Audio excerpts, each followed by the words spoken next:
നമസ്കാരം. വാർത്താ നേരം ആരംഭിക്കുന്നു. ആദ്യം പ്രധാന വാർത്തകൾ. ഇന്ത്യ വെള്ളം തന്നേ പറ്റൂ. എവിടെ കുത്തണ്ടേ, ആർക്ക് കുത്തണം, വോട്ട് ആർക്ക് ചെയ്യണം, അതൊന്നും പറ. എല്ലാ വാഗ്ദാനവും പറഞ്ഞ് വീട് തോറും കയറി ഇറങ്ങാൻ സമയമുണ്ട് അവർക്കല്ലേ? കൊച്ചി എളങ്കുന്ന പുഴയിൽ കുടിവെള്ളമില്ല. തെരഞ്ഞെടുപ്പ് കാലത്തും ദാഹമകറ്റാൻ മാർഗമില്ലാതെ പ്രദേശവാസികൾ. വർഷങ്ങളായുള്ള ആവശ്യങ്ങളുടെ മുഖം തിരിച്ച് അധികൃതർ. ടാങ്കറിൽ വെള്ളം എത്തിക്കുമെന്ന MLA, കളക്ടർ ഇടപെടുമെന്ന് KN ഉണ്ണികൃഷ്ണൻ. തിരുവനന്തപുരം കാട്ടാക്കടയിൽ RSS പ്രവർത്തകരെ കുത്തിയ കേസിൽ 3 പേർ കസ്റ്റഡിയിൽ. വിഷ്ണുവിന് കുത്തേറ്റത് ഇന്നലെ രാത്രി. പിടിയിലായത് കഞ്ചാവ് മാഫിയയുമായി ബന്ധമുള്ളവർ.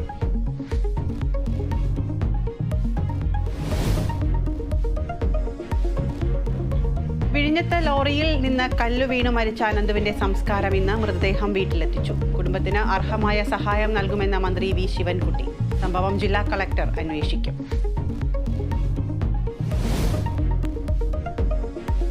മൂന്നാറിൽ പടയപ്പയെ കാട്ടിലേക്ക് തുരത്താൻ ശ്രമം തുടരുന്നു. ആന ഇപ്പോൾ മാട്ടുപ്പെട്ടി ഡാം പരിസരത്ത്. കണ്ണൂർ അടയ്ക്കാത്തോട് ജനവാസ മേഖലയിൽ ഇറങ്ങിയ കടുവയെ കണ്ടെത്താനായില്ല.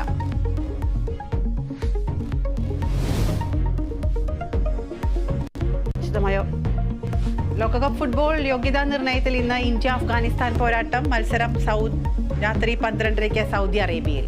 ഇന്ത്യക്ക് ജയം അനിവാര്യം.